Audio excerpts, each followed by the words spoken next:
Hello दोस्तों, नमस्कार। जय सिया राम। इस वीडियो में आज हम आपके लिए लेके आ चुके हैं कक्षा नौवीं गणित में। आज हम आपको बताएंगे अध्याय 9 पाठ का नाम क्या है, व्रत।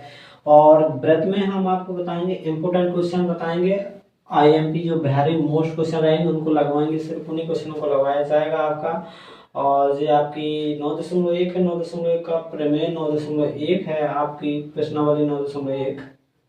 और इसके अंतर्गत जो आपको 9.1 में जितने भी प्रीमियम हैं आपके भी पूरे के पूरे प्रीमियम लगवाए हैं हम। आपको भी प्रीमियम सभी अच्छे हैं, तो आपको प्रीमियम आपकी एक प्रीमियम जरूर आएगी पेपर में। तो वार्षिक पेपर में आपकी प्रीमियम जरूर आएगी। और अभी आपकी अर्धवार्षिक पेपर हुई तो उसमें जी प्रीमियम आई थी, सिद्ध कीजिए कि वृत्त की बराबर जीवाएं केंद्र पर बराबर या तुल्य, यहाँ पर बराबर की जगह तुल्य कोण अंतरित करते हैं। तुल्य का मतलब भी बराबर ही होता है, ठीक है। तुल्य कोण अंतरित करते हैं, ठीक है। यहाँ पेपर में कैसे ही आता है कि यार या तो जो ही है कि ऐसा आया होगी सिद्ध कीजिए कि वृत्त के तुल्य जीवाएं केंद्र पर बराबर कोण अंतरित करती है, या तुल्य कोण केंद्र पर तुल्य कोण बराबर जीवाएं तुल्य जीवाएं ऐसी है एक दूसरे की उल्टी। ये प्रमेय है 9.1। जैसी 9.1 जब प्रमेय है उसी उसकी विलोम का दूसरे उसकी उल्टी है, जस्ट उल्टी। मतलब जैसे तुम्हें जस्ट सिद्ध करना है कि केंद्र पर बराबर कोण सिद्ध करना है। अब उमें तुम्हें दूसरी प्रमेय 9.2 में कह दें, 9.2 में कहते हैं कोण तुम्हारा बराबर है केंद्र पे और जीवा सिद्ध का तो बराबर, तो एक दूसरे की उल्टी है जी। तो एक जा प्रमेय आई थी आपकी में, बिल्कुल आई थी पेपर में, देख लो उसमें लिखा तुल्य लिखो, तो हमने देखा था आया था। तो इनमें आपका क्या करना है, आपको सिद्ध कीजिए वृत्त की बराबर जीवा, सिद्ध कीजिए कि वृत्त की बराबर जीवा है हमारी ये ए बी बराबर जे जीवा है। ए बी का जहाँ हमारे वृत्त बना था हमने, और जिसको केंद्र को नाम देता हमने ओ। और इसमें ए बी और सी डी दो बराबर जीवाएं हैं, ठीक है। ए बी और सी डी बराबर जीवाएं हैं। और अपन से पूछ रहे कि केंद्र पर कोण बराबर होती है, तो अपन ये केंद्र पर बराबर कोण सिद्ध करना है, ठीक है, दर्शाने हैं। तो पहले लिखे हैं, पहले का लिखे माना, मन चित्र में या लिख दिए माना ओ केंद्र वाला एक वृत्त है, वो केंद्र वाला एक वृत्त है, कहे माना वो केंद्र वाला एक वृत्त है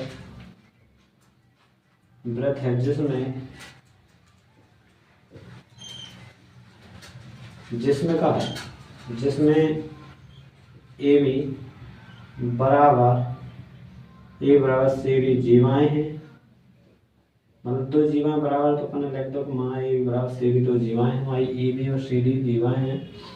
और अपन का और कछुई में दवा नहीं है, सीधे सीधे बात है। अपन ने अब रचना में क्या करा है, अब इतनी चीज देख के दो बराबर जीवा, तो हमने ए बराबर सी डी दो जीवा लिख दें, या ऐसा लिख देते कि जिसमें ए बी और सी डी जीवाएं हैं, या ऐसा लिख देते, लिखने हैं लिख दो, नहीं तो कहा ए बी बराबर सी डी जीवा, जो सी डी बात लिख चुकी वैसी बात लिख गई। या तुम अलग अलग लिख दो बात, ऐसी लिखने अपना ए बी बराबर सी डी, ए बी बराबर सी डी जीवाएं हैं, मतलब ए बी सी डी का जीवाएं हैं। और अपन लिखेंगे इनका सिद्ध का करना बने,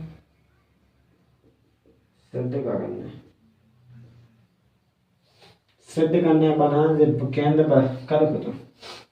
सिद्ध कीजिए कि वृत्त की बराबर जीवाएं, वृत्त की बराबर जीवाएं देखो, तो बराबर जीवाएं केंद्र पर, केंद्र थे हम, केंद्र जो है केंद्र पर बराबर कोण अंतरित करते, मतलब जो कोण केंद्र पर बराबर कोण अंतरित करते, मतलब जी कोण बराबर करने।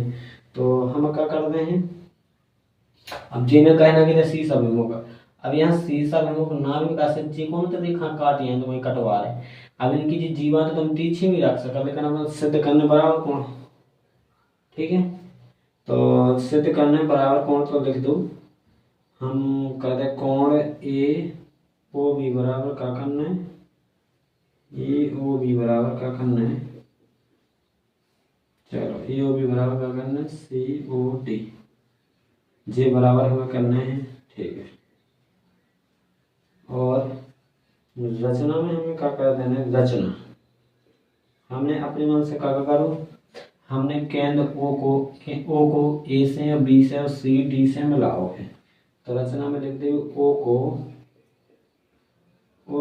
ए बी सी और डी से, ए बी सी और डी से मिलाया है कर मिलाया है। कैसे देखो भैया, हम ई में सिद्ध कब से कर सके, जब एक त्रिभुज बन जाए, दो त्रिभुज बन जाए, फिर अपन सर्वांग सम लगाएंगे, सर्वांग समता से सिद्ध कर सके कि ये कोण बराबर हैं। ठीक है, तो सर्वांग समता नियम लगाना पड़ेगा, तभी तो पता चलेगा कि ये कोण बराबर है कि नहीं है। तो ई के लाने सर्वांग समता के लाने दो त्रिभुज चाहिए, त्रिभुज के अंदर लगा सर्वांग समता, तो इधर त्रिभुज बन गया, तो त्रिभुज में लगा दें सर्वांग समता को नियम लगा दो, अगर बराबर हो जाए तो बस। अब उत्पत्ति में क्या हो जाए, अब जी तुम्हारी जीवा हमने ऐसी बनाई, तुम तिरछे भी बना सका, कैसे भी बना, हमने आमने सामने बना दी, सो कोई दिक्कत नहीं है, जैसी तुम्हें बनाना वैसी बना सका था। हमें ऐसी नहीं अच्छा लग रहा तो तुमने ऐसी बना दी। तो देखो, अब हम त्रिभुज उत्पत्ति में कौन कौन ए ओ बी त्रिभुज, सी ओ डी है, सर्वांग सम का तभी बराबर हो ना। तो चलो, अब त्रिभुज कौन सा, त्रिभुज ए ओ बी, और त्रिभुज कौन सा, दूसरा त्रिभुज ले लो सी ओ डी। कौन सा त्रिभुज, सी ओ डी में देखने पर। चलो, ई में तो मी में जो देखो सर्वांग समता के लाने कौन से का करने, तो अपन तीन चीजें अपन त्रिभुज की एक से बता देना, मतलब तीन चीजें बता दें कि एक से बराबर हैं। अगर त्रिभुज में तीन चीजें एक से कॉमन है, बराबर हैं, तो भी आपने कहा त्रिभुज सर्वांग सम हो जाए, त्रिभुज सर्वांग सम हो जाए, त्रिभुज की संगत कोण बराबर। अब ई त्रिभुज को जो कोण की संगत है, तो ये आपस में ये कोण बराबर हो जाए, कैसे, सीपीटीसी से बराबर हो जाए। ठीक है, तो पहले हम ई त्रिभुज में क्या था, देखो जा भुजा वाली काय के बराबर हो जाए, जा भुजा काय के बराबर हो जाए, ई तो ई भुजा के बराबर। ठीक है, कैसा कई, कैसे जा त्रिभुज के ई के संगत हो जाए, कर दो ना, कोई दिक्कत। ओ ए बराबर क्या हो जाए, ओ ए बराबर ओ सी, कर दो। ओ ए बराबर ओ सी होगा, और ओ बी बराबर ओ डी, ना कि जा भुजा ई के संगत हो जाए, जा भुजा ई के संगत, ओ बी बराबर कितना, ओडी हो जाए। अब तो यहाँ सब संगत में लगी त्रिभुजों को उठा के सब पलट दे, जा वाली भुजा ई के ऊपर रख दे, जा वाली ई के ऊपर, जा वाली ई के ऊपर। तो जा वाली देखो तुम्हारी ए बराबर सी जीवा नहीं थी बराबर, वो जे तुम्हारी का वृत्त की तरफ जाए, तो वृत्त की तरफ जाना बराबर है, वृत्त की तरफ जाना हमेशा बराबर, चार जीवा वृत्त की तरफ जाना बराबर रहते हैं। चार जोन साइड त्रिज्या की, त्रिज्या की लंबाई समान रहेगी, क्योंकि त्रिज्या तो एक सेम होती। और आपकी ए बी बराबर सी डी जीवा, पहले कह रहे थे कि दिगाई में कह रहे थे कि ए बी बराबर सी डी जीवा है, तो जो लग दें कि कहा है दिया है, दिया में दा है अपना, तो जो चीज अपना दी थी ए बी बराबर सी डी अपन लिख दो। अतः एक दो तीन चीजें होगी, तो अतः त्रिभुज सर्वांग सम हम कह दें, अतः त्रिभुज ए ओ बी सर्वांग सम है, काय के त्रिभुज सी ओ डी है, कैसे हैं, हमने में भोजन नहीं, मतलब भोजन से एस नियम से लग जाए, एस नियम से। ठीक है, लगा दो हमने एस नियम से, इसलिए क्या हो जाए, इसलिए देखो सर्वांग सम होगा, त्रिभुज सर्वांग सम होगा, तो ये संगत कोण बराबर, हमें सिद्ध का करने, तो कोण बराबर, तो ई को संगत कोण कौन बन जाए। अब जैसे एक त्रिभुज में उठा के सब पलट हो जाए, तो जो इधर रख जाए जा वाली हो जाए, की आ जाए, जा वाली की आ जाए, तो जो कोण के संगत है, तो जो कोण बराबर हो जाए, सीपी कैसे त्रिभुज के संगत कोण बराबर होते, तो जो त्रिभुज ए का ही है, तो ई को कोण जितना ही हो जाए, ई को कोण भी उतना ही हो जाए, तो सर्वांग समता से हो जाए ना। सर्वांग समता का कहो त्रिभुज एक से, मतलब जो जैसे एक हम इतने माप को वृत्त लाए ऐसे चिपका दें, सामने सामने रख दें, तो भी का हो जाए सर्वांग समता, सर्वांग सम कहा हो। जैसे ही आकृतियां जो एक दूसरे के बिल्कुल पूर्ण ढक जाए, तो जी आकृति ये दो त्रिभुज है ना, तो इनको उठा के तमी में रख देगी, चिपका देगी, तो जो एक दूसरे त्रिभुज पूर्ण ढक जाए, तो मैं जो है दूर से तुम देखो, बगल से देखो तब दिखा के तुम्हें जी दो, अगर सामने से देखो तो एक ही दिखा है। जैसे हम अपने इस बोर्ड के घाय, जैसे बोर्ड है वहां इतने ही आपको दूसरा बोर्ड तुम्हारे सामने लगा देता, तुम सामने से देखो तो एक ही दिखा है, लेकिन बगल से देखो तो तुम्हें लगे के दो आए। तो ऐसे ही सर्वांग सम ऐसी आकृतियां जिनकी आकार माप सब समान हो, 100 हो गए सब आकृतियां कौन सी होती, सर्वांग सम होती। और जिन आकृतियां सर्वांग सम हो जाती तो उनके संगत भाग भी बराबर। ई भुजा की संगत जा तो जी तो पहले बराबर थी, जा भी पहले बराबर थी, तो जा भी पहले बराबर थी। हमें जो शब्द चाहना तो जो बस अब तुम्हारा जो ई को संगत कौन से हो जाए। अब तुम्हें अगर जे कोण बराबर करना है तो तुम्हारा ई को कोण ई के बराबर हो जाए, जो कोण ई के बराबर हो जाए। कैसे संगत कोण, हमें ई चीज की जरूरत थी, हमारी चीज बराबर हो जाए। ठीक है, चलो हमें ई सिद्ध करने बस, और कुछ ज्यादा सिद्ध करना ही नहीं। हमें जो चीज सिद्ध करी है कई बार सिद्ध करने, ई ओ बी बराबर का हो जाए कौन सी ओ डी।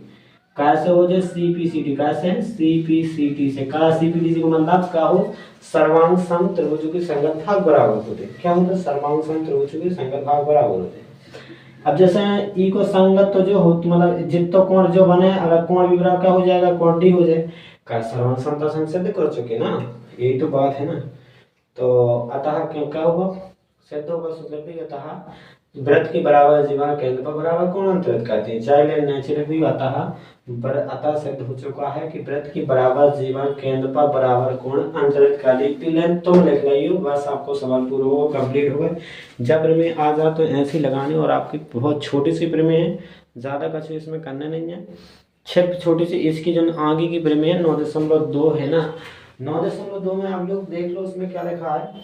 यदि एक वृत्त की जीवाओं द्वारा, वे कह रहे हैं कि यदि एक वृत्त की जीवाओं द्वारा केंद्र पर बराबर कोण अंतरित करता है, केंद्र पर अंतरित कोण बराबर, क्या कह रहे हैं, केंद्र पर बराबर कोण अंतरित हो तो जीवा बराबर होती हैं, उल्टो ही होगा। अब भी कह रहे हैं कि केंद्र पर बराबर कोण अंतरित, मतलब ये कह रहे हैं कि जी केंद्र पर बराबर कोण, वृत्त की जीवाओं द्वारा केंद्र पर बराबर कोण अंतरित करती है तो जीवा बराबर होती हैं। तो अब तुम्हें क्या करना है, जो सिस्टम चेंज कर देने, ये अपना आपकी जीवा बराबर करने, तो जीवा ए बी बराबर सी डी तो लिख देने सिद्ध करना में, और कोण जिसमें तुम्हें कोण ए ओ बी बराबर सी ओ डी लिख देने। क्या लिख देना, कोण सी ओ डी जो दाव में आ जाए, जो कोण है सूची तुम्हें दिया में आ जाए। ठीक है, और फिर तुम्हें उस सर्वांग समता फिर लगाने जिसमें ए बी बराबर सी डी लिखा था दूसरी पेज में, तो ये तुम्हें लिख देने का कोण ए ओ बी बराबर क्या लिख देने, कोण ए ओ बी बराबर कोण सी ओ डी है दिया में। फिर सीपीटीसी में क्या हो जाते, ए बी बराबर सी डी, ए बी बराबर सी डी, बस हो जाए बात सेट होगा जी, ये प्रूफ फिर हो जाना। जब दूसरी पेज में ऐसे करने फिर वही सर्वांग समता फिर लगा देने। कैसे तुम्हारा देखो जो कोण बराबर हो जाना और जात में आपकी बराबर करने से संगत हो जाए, तुम्हारी जाएगी हो जाना, तो वो सर्वांग सर्वांगता से लग जाना, जो फिर वही काम फिर हो जाना। ऐसी कर देने वाली में 9.2 में बिल्कुल जस्ट उल्टी है यार। सो दो चीजें तो चेंज करना ही, और का है इनमें सिर्फ आपको कच्छू नहीं करना, सिर्फ एक चीज ध्यान रखना है, का पूछ रहा है का करने हैं, जो ध्यान रखने आओ बस आपके कोण और कहूँ गलत ना लगे चाहिए और कच्छू ना गलत हुआ चाहिए। और फिर जैसे नियम चेंज हो जाए, कहाँ हो जाए तो कैसी कोण आ गो, हमने कौन सी कोण जा भुजा ली, फिर जो कोण ला फिर जा भुजा ली, तो भुजा कोण भुजा से लग जाए भुजा कोण, इतने का नियम आ जाए भुजा फिर का लग जाए, इतने बीच में ई बस आ जाए भुजा कोण भुजा से, देखो जा भुजा फिर कोण फिर भुजा, भुजा कोण भुजा लग जाए, तो ऐसे नियम से सिद्ध हो जाएगा। मैं तो दोस्तों नेक्स्ट वीडियो में, जय श्री राम, धन्यवाद।